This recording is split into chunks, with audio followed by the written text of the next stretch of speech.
Welcome to Musings and Modalities. I'm your host, Tristen Stawicki. Think of me as your pragmatic shaman bestie. Join in with other high vibe, lovely people as I unravel spiritual ideas to help create change and growth in your life. I cover a variety of spiritual topics, sharing knowledge to meet you wherever you are in your journey. As a shaman, astrologer, and human design reader, I help you understand how to make informed decisions and incorporate different modalities using discernment in your own intuition. Today, you will gain powerful shamanic healing tools you can use to incorporate spiritual practices in non-traditional ways. Whether you're just beginning or need a knowledgeable best friend with the next phase of your journey, I'm here to help. Stay tuned. Musings and Modalities starts now. Hey everyone, and welcome to Musings and Modalities. I'm Tristen Stawicki, your pragmatic shaman bestie, and for the next 30 minutes, we'll be diving into solar returns. Your solar return is when the sun reaches the same sign and degree in your chart as the time of your birth. So, for instance, if your birthday was this week on February 27th and your natal degree, meaning exactly at the point where the sign and the sun is in your chart, they have degrees next to them in your birth chart. If that's actually at 9 degrees when the sun is in Pisces, your solar return would stay on the 27th, as we have the new moon at 9 degrees in Pisces this week. So I know that can be a little bit confusing, but really think about your solar return being either the day before or after your actual birth date, or it could be on your birth date, but it can't be further out from that. So this could slide a bit from year to year because it really focuses on the degree and the sign that it's in. Solar returns are valid from the time the sun reaches the same degree until the following year's return. So it kicks off at that, for that example, on the 27th of February in Pisces, the sun is at 9 degrees. It'll kick off for the next 365 days. And that's kind of the experience that solar return chart will have.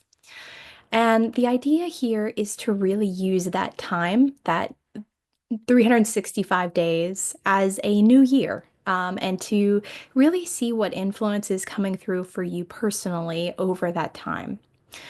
And there are some really interesting and cool things about a solar return. So your sun sign won't change, right? Because that's really kind of the guiding piece that, holds kind of the energy between your natal chart, your birth chart, and your solar return. So that won't change, but your moon sign and your rising signs might.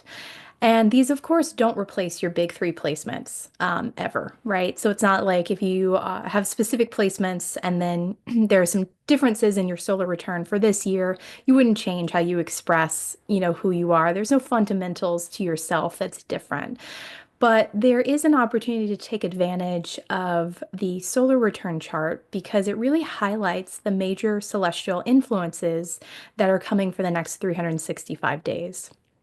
And so your natal chart is still the ultimate guide that you're kind of holding to. It's still that blueprint.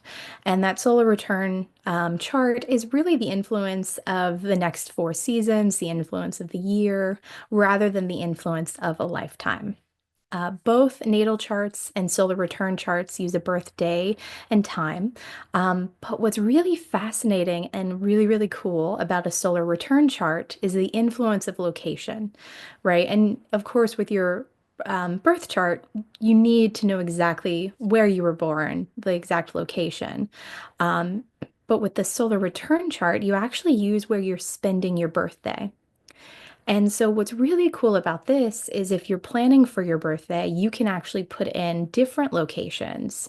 And I wouldn't just focus on, those places that are geographically close to you, right? As you're planning where to go.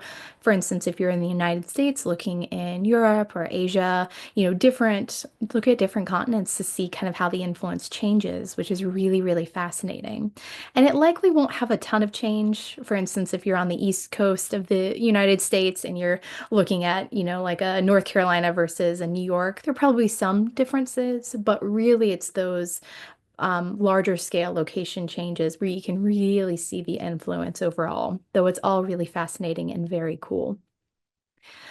So every year in preparation for my birthday, I really like to test a few different places to see which location adds the exact kind of flavor and support I'd really prefer in the coming year.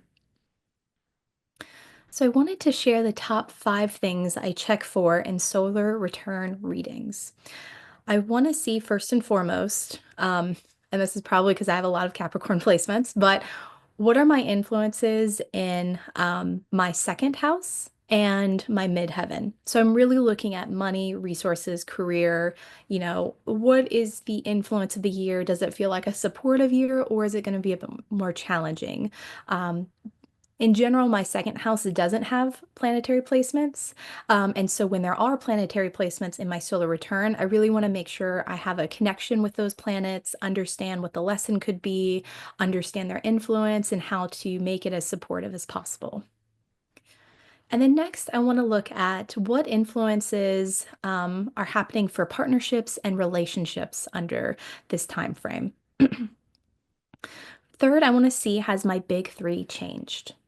Has my really my moon and rising changed, and what planetary influence is strongest in the chart with those changes. For instance, I have quite a bit of sun energy in my chart, as well as some energy from Neptune. And so if for my solar return I have a ton of influence of Neptune, coming up, maybe 5 or 6 placements that are really the strongest planetary influence. I really want to understand that, right? I want to understand how my relationship with illusion and escape, might need to change during that time. Fourth, I really want to check the energy of the North Node. Um, and how I can use this to work with my natal North Node and really support my overall kind of vision and what I'm working towards in this lifetime. And then, of course, finally, I'm checking what aspects, trines, all the geometry, right? Squares, sextiles, what's kind of new and interesting in the chart that we can use to see what's supportive, to see what might be in opposition. But, ultimately, I really want to review my safety, security, and finances. I want to know what themes are coming through with relationships, what elements are strongest in my chart, and really how I can use this new energy to influence my goals and the success I'd like to have in this year. I really think of a solar return chart almost like a poker hand that's been dealt, right? And you can see the cards available to you, and you get to kind of examine them and see what influence to cultivate, what cards to keep in this kind of analogy, and what cards you may want to discard or reduce the influence of that aren't as supportive as your goals. What's also really interesting with solar return charts is that you can look at past charts. And so, if there is a year that maybe was particularly challenging for you and you remember where you spent it and the location that you kind of celebrated it in, you can actually see what planetary influences were at play. And maybe there was a lot of opposition or kind of challenging placements that spelled out the experiences that maybe you had that year. I really love, and as you can tell from the show, I don't spend a lot of time with predictions. I really like to ground in the energy and see through a reflective lens kind of the experience that we've had and maybe make sense of that in some way using astrology. And then, for the closest I get to predictions are really saying like, okay, what influences maybe could be a flavor, on top of this year. Because it's just kind of how I feel really good in the energy of astrology, and I don't feel like it goes so far in the woo that it feels intuitive or anything that's not science-based. Because what draws me to astrology is how science, mathematics, all of these grounded energies are within it for this tool. And so when I look at like my own solar return for this coming year and past years, I really want to see kind of where influences have come through that maybe I um, underestimated, or take advantage of when there are really supportive planets. So, for instance, when you look at a birth chart overall, or a solar return chart, they have 12 houses within them. And in your birth chart, you likely don't have planetary celestial influences in all of them, right? You have some groupings typically. Maybe there's one or two houses that have three or four planets in them, or, more activity than others. And what I love about solar return charts is that opportunity when there's a house that isn't as activated by celestial or planetary influences that's coming and highly activated. So for me, as I mentioned, there are a lot of planets for this solar return in my second house of material possessions, finances, and personal values. And that's all going to be in the sign of Pisces. And I don't have any planets in my second house, and I will now have five planets with this solar return. And that's kind of a huge deal, right? In general, I know that the more celestial bodies in a house that is normally not as activated means that I need to be ready for opportunities and tests and huge shifts and growth in this house, right? And as I was thinking about this upcoming year, I was kind of thinking the themes that, I was thinking might come through either for career or in business, what have you. And this chart has completely shifted my expectations for what this year could actually hold. And it's allowing me to actually dream even bigger the levels of success and reward that I want to achieve this year because there is so much planetary support. I don't want to miss this. Really Haley's Comet, it feels like a little bit, you know what I mean? This really big opportunity. And so with that, I know most people can feel overwhelmed that when they think about like, okay, I'm still new to astrology. I've maybe have had a birth chart reading a few years ago or I haven't had one yet. And so I wanted to talk about like how to choose what type of reading and when they're supportive for you because I get a ton of questions around this. And what's so interesting to me is this thought that folks will come up to me and tell me that they've already had a birth chart reading, maybe 5 years ago, maybe last year, and they'll act as though one in their lifetime is enough to uncover the secrets of the stars. And so I really wanted to like take a second on that because I really recommend having a birth chart reading every few years, especially in times of transition, especially when you're at a crossroads. This is a blueprint, so it's almost like going back to the map when you feel lost.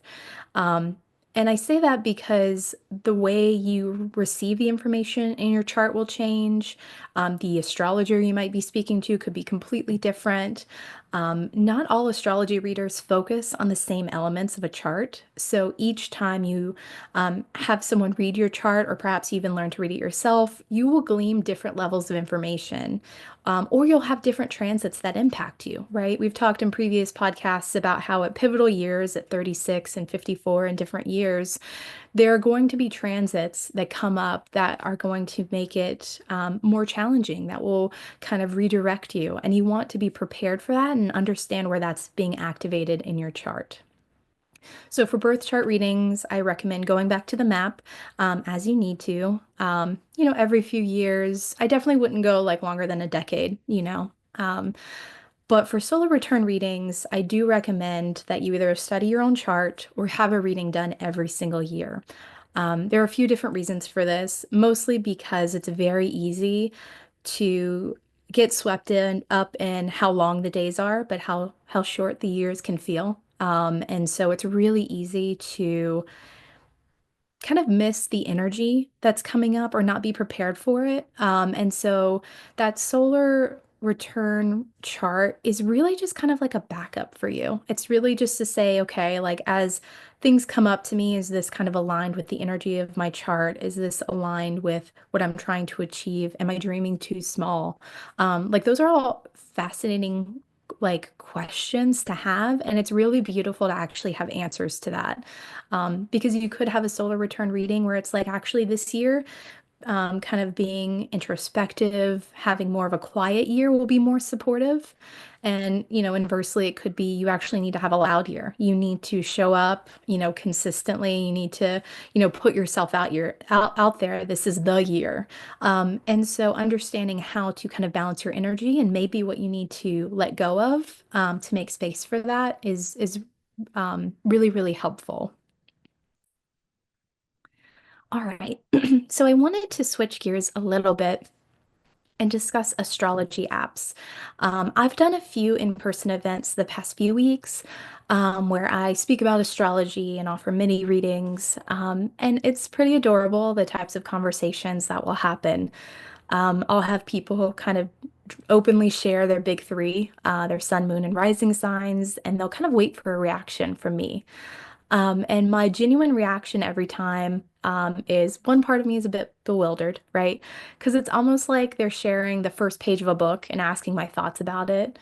The first page of a book is important and a good indication of a writing style, but there's a lot more pages to get through before an opinion is formed. Um, without knowing the degree, without understanding the other setup in the chart, like it's just a slice of kind of the pie that they're sharing. And so my other kind of natural response outside of just like, okay, is those are beautiful placements, right? Because there's such an interesting vulnerability that happens when people discuss their astrology and share this part of themselves that they can't change. And we would definitely want to hold space for that. It's literally a map of the sky that is precisely crafted for them and their placements.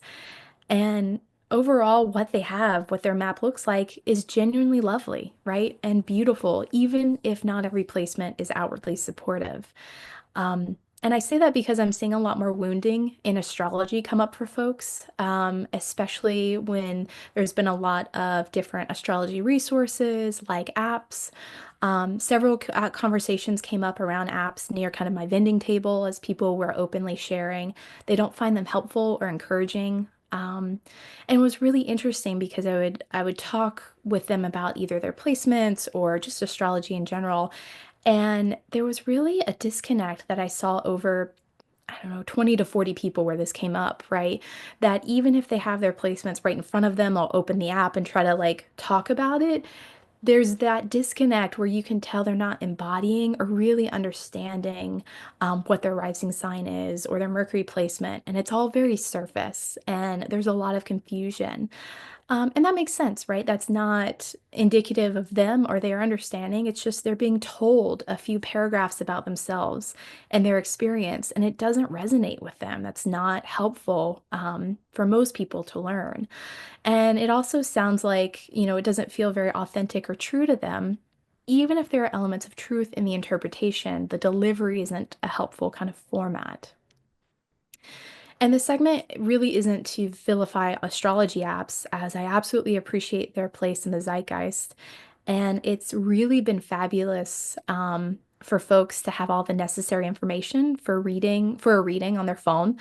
Like even 3 years ago, people didn't have their birth time, available to them. They were like, oh, I just don't have it. Most people now have an app that they can open up. We can grab it and we can talk about kind of their placements and astrology questions they have.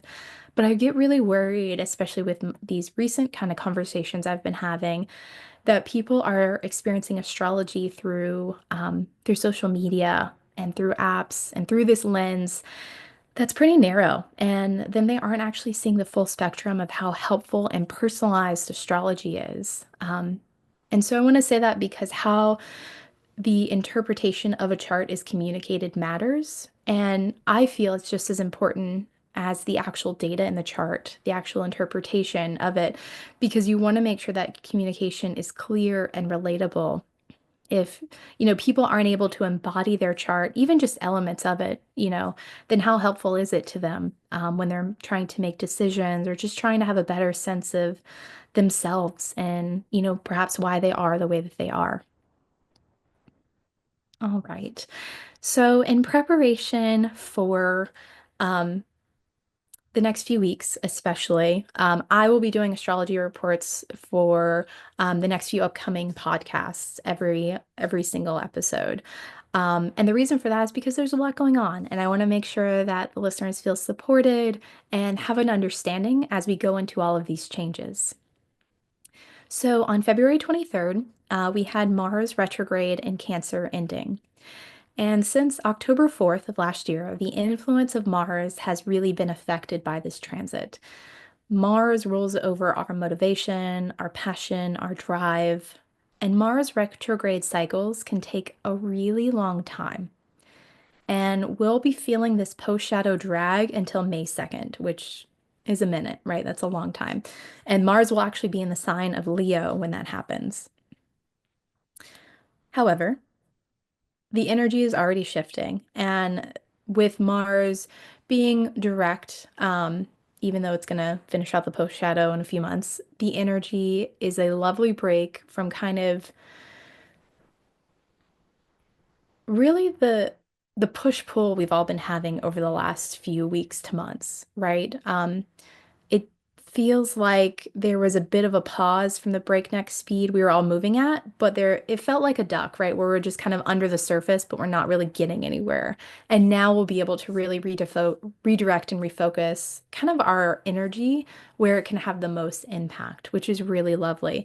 Like I've already had this morning, several people email me things that, probably had dragged over the last 3 or 4 weeks, and you can already feel that energy shifting where people are kind of waking up and taking action, which is really great. This week on February 27th, we will have the new moon in Pisces. This happens in the evening in Eastern time at 7:44 p.m. So I'd really set intentions around anything you want to wrap up this astrological year. Pisces is our last sign of the zodiac and culminates endings and flow.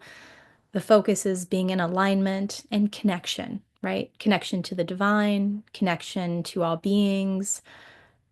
And Mercury retrograde, oh, sorry, I wanted to talk more about that before I get to Mercury retrograde. And so I really want you to kind of sit in this energy because, I'll talk about this more, but around mid-March, we'll have the astrological new year in Aries. And so as you think about the next 4 weeks or so, 3.5 weeks, really see what you can kind of close the loop on, see what's unwinding, see what you can kind of finish up in preparation for making room and space and energy for that shift in the new year.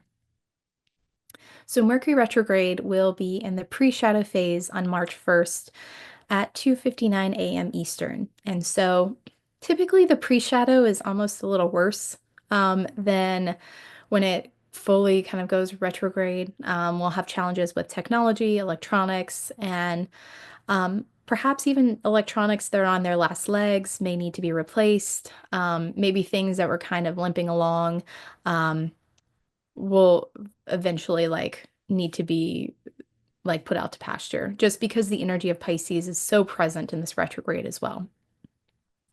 And when Mercury is in the sign of Pisces, there's a added layer of discomfort and fuzziness that increases as Mercury is in its detriment and in its fall in the sign. And this means that there's going to be an extra bit of funk and quirkiness and opposition in this experience. March 1st at 7:36 p.m. Eastern, Venus begins its retrograde in Aries, right? A lot of retrograde energy, especially in March. And the line between passion and crazed lust will really blur during this time. So we could have relationships that may burn hot and bright. Playful teasing could turn into fighting if not careful. And new relationships may be trickier to navigate as you find where their buttons are more quickly, right? I think the gift in this retrograde is really the fast forward button for partnerships or relationships that may have dissolved months from now. And so it's really kind of a gift to have something that if we know how this is going to end, we might as well kind of speed up the approach of it. During this time, spontaneous decisions may have a bit more friction than normal. So adding in more grounded earth energy to approach conversations and plans from a stable place is really recommended. All of that astrology just takes us to like this coming weekend, right? And there are a ton of events between now and then, but I want to call out the spring equinox, which I spoke about just a minute or two ago, from the Northern Hemisphere, and the start of the astrological new year that's on March 20th at 5:01 a.m. Eastern. As we wrap up the next few weeks, really spend time focusing on, as I mentioned, unwinding things that aren't serving you. Are there things you've tried over the past few months that aren't as helpful as you've hoped? Think about where you're holding energy for something, that maybe isn't as helpful for your next level. If you can envision it, in kind of the next version of you or where you're trying to achieve, See if you can donate it, get rid of it, pass it along to someone else if that's helpful, whatever that may look like. But we want to make room for the influence of Aries, which are all about new beginnings, charging ahead without thinking through all of the details, using sheer determination to make things happen. Now, there's quite a bit of weather in the next 2 months, but each shift is making room for new and better levels. And I want to share the gentle reminder to take each day and each week as it comes, to really focus on incremental progress and know that even when it's bumpy, the goal is to find and stay in alignment. And when something isn't in alignment, release it as quickly as possible. So I really hope this episode was helpful in learning more about the usefulness of solar return readings. Um, We also discussed my feelings about astrology apps and why personalized readings with a trusted astrologer that you can work with, especially over time, is really impactful and helpful. Thank you so much for watching Musings and Modalities with me, your pragmatic shaman bestie. Tune in the second and fourth Mondays of each month at 8 a.m. Pacific, 11 a.m. Eastern for more fabulous episodes. If you're interested in astrology, but perhaps don't want to commit to a full birth chart reading yet, I'm offering mini readings that take about 20 minutes and are $25. In a mini reading, I use your exact time, date, and location. And using your birth chart, I review your sun, moon, and rising signs and dive into the influence of any celestial and house influences overall. If you'd like to learn more about your own solar return, I'd love to work with you. This reading does not have to be near your birthday, and my clients have found it helpful to have it at the halfway point before their birthday as well, if they've happened to missed it, or weren't available around their birthday. My solar return readings are normally $99 for 60 minutes. This week, in honor of my birthday, all of my services are going to be 25% off. So a full personalized hour with me is only going to be $75. And all of the offers are on my website, already marked down, so you don't have to remember a coupon code or anything. So I recommend you run, don't walk, as things are already starting to book up a bit because it was announced on my social media this morning. Thank you so much for listening, and feel free to book at musingsandmodalities.com. You've been listening to Musings and Modalities with me, Tristen, your pragmatic shaman bestie. For more powerful healing tools, join me every second and fourth Monday at 8 a.m. Pacific on Transformation Talk Radio. I cover a variety of topics to meet you wherever you are at on your spiritual journey. Learn techniques to work with pendulums, past life healing, astrology, and more. Please share the show and subscribe for more guidance from your pragmatic shaman bestie at musingsandmodalities.com.